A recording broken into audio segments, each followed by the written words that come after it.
So, the 2017 live-action Ghost in the Shell is finally out, and critics are already bashing it. To be honest, I can't stand sites like Rotten Tomatoes, and I don't give a flying fuck what traditional film critics have to say about it. That said, I would like to provide an alternate opinion of my own, one that comes from the mind of a hardcore anime fan. After all, what anime fans think of this is ultimately what's important here, right? Who am I kidding? They only resurrected this IP to bring it to a wider audience, which I can't exactly fault them for. But this is Otaku Daikun, so here are my anime-centric impressions of the film. Coming into this film, I had a skeptical optimism about it. From the promotional materials, it was clear the film was going to be gorgeous, and that it would make many references to the classic 1995 film of the same name, sometimes in the form of shot-by-shot replicas. From an aesthetic point of view, there was nothing to worry about. Scarlett Johansson already played a comic book character, so why not an anime one? No, my concern came from what the trailer had hinted about the story. This live-action adaptation centers around the Major, whom they intentionally avoid calling Motoko Kusanagi, for plot reasons. She was a girl who supposedly died, or almost did, until a robotics company resurrected her into a cyborg body. The Major joins Public Security Section 9, a special police force tasked with fighting cyber-terrorism. The major conflict for the film is that the Major somehow discovers that she wasn't necessarily saved by becoming a cyborg, and was more so murdered to become one. As such, to learn the truth, the Major starts to question her creators to uncover some shady business. It's a journey of the Major trying to regain memories of her past. Furthermore, she's a special kind of cyborg, a cybernetic body housing an organic human brain. Apparently, she's the first successful version of such a cyborg. Now, you should be suspicious of this premise if you've seen the '95 anime movie. The premise is actually quite different, and its themes even more so. In the original lore, the Major is always known as Motoko Kusanagi, and she's not particularly unique compared to others.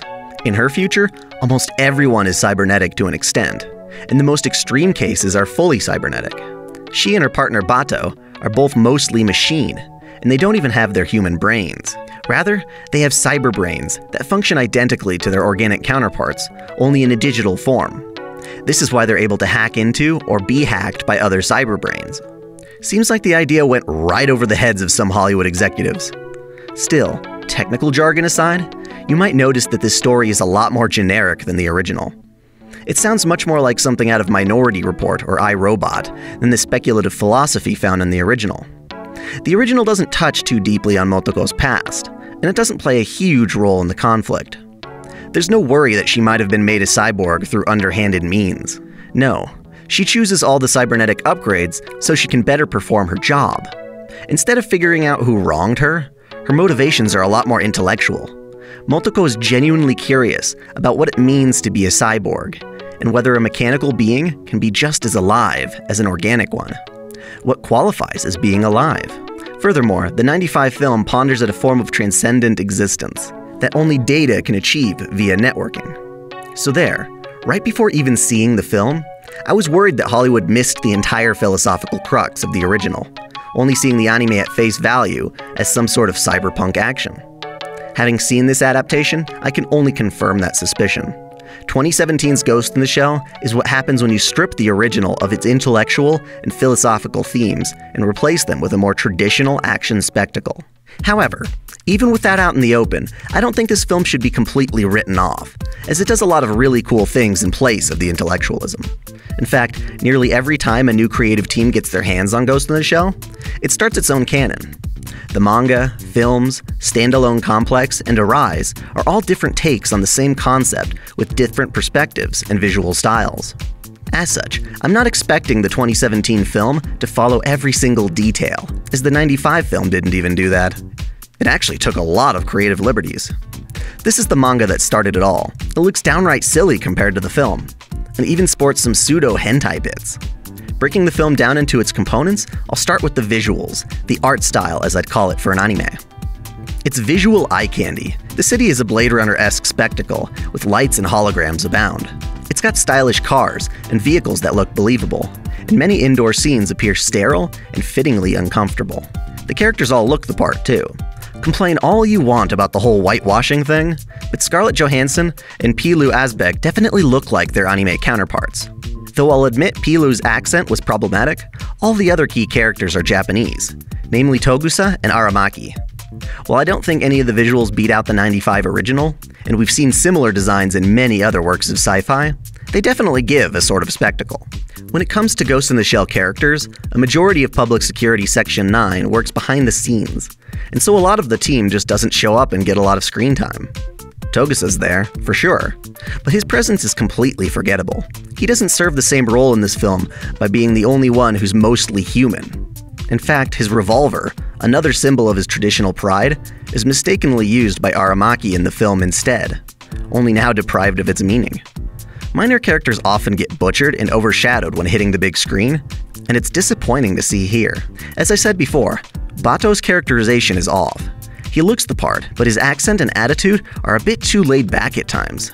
The dude's supposed to be bold and cranky. At least they run with this chance to develop his fondness for dogs, including the one from Ghost in the Shell 2: Innocence. Beat Takeshi makes a decent Aramaki, though I find it funny how he's the only one speaking Japanese. Everyone else in the film has to be bilingual for any of his scenes to make any sense. Michael Pitt plays a puppet master of sorts, and does okay with the role. Due to the new premise, there's also a few important scientist characters, as well as a cliched evil businessman with really poor development. There's also an older woman living alone in a decrepit apartment. She's great, but her identity is a spoiler, so I'll leave that alone. Thankfully, what we wanted to see most, Scarlett Johansson as the Major, is one of the movie's best features. Her photogenic nature makes her stand out and feel like an anime protagonist, and gives us a new take on the Major that hasn't quite been done before. If anything, she's perhaps the most vulnerable portrayal yet. As for plot, the Major works for Section 9 in an attempt to track down a cyber terrorist named Kuze, who's responsible for hacking cyborgs and robots to commit murder. During this investigation, she learns a lot more about herself than she expected, and she has to decide for herself what to fight for. That is to say that we initially ask, will Section 9 be able to take down Kuze? And later transforms into, just who is the Major? Can she piece together the clues of her past? She encounters a decent slew of enemies throughout the film, and goes through a lot of similar scenes found in the '95 film, only now under different circumstances. My biggest complaint about the story, though, comes in the form of terrible exposition dumps. Right from the get-go, we get a really heavy-handed line explaining to the Major that they put her brain, her ghost, into a new body, her shell. This oversimplifies the ideas and takes them at face value only. There are a lot of things that are just plain obvious and don't need to be explicitly stated through dialogue. Again, Hollywood seems to have diluted the narrative into a more easily consumed action blockbuster. A final category is music and sound. The score is actually really good. It has some inventive minimalist synth tracks that occasionally pay homage to sound cues from the '95 film. Sadly, not much to offer for Yoko Kanno fans. A lot of the sound design goes hand in hand with the music, which I appreciate. If I had to nitpick here, I would say that the new film doesn't breathe enough. There isn't enough silence compared to the scenes in the original. They don't have to go that way, but it just seems like wall-to-wall action, which robs it of a lot of its atmosphere. Ultimately, we have a film that in many ways tries to recreate the cinematic glory of a classic anime, while at the same time gives us a new take on an iconic franchise. I can't fault that in concept, but in practice, the Hollywood filmmaking system really did the narrative a disfavor. The things the film does right come from mimicking the original works, and the things it tries to be original on come off cliched. That said, if I'm going to sit down and enjoy a Hollywood action movie, I'd rather it take as many cues from awesome anime as possible. It's not as good as the live-action Rurouni Kenshin films, but it's way better than The Last Airbender or Attack on Titan. My recommendation? Right between great and flawed. I think the film's either going to strike your fancy or rain on your parade. I really enjoyed it, and look forward to a 4K Blu-ray release, but I'll admit it feels like a bit of a guilty pleasure. There you have it. What did you think of the film? I'd love to read about it in the comments. If you enjoyed this video, please consider supporting my channel on Patreon and subscribing for more anime lists, reviews, discussions, lore videos, and Let's Plays. Until next time, celebrate your fandom.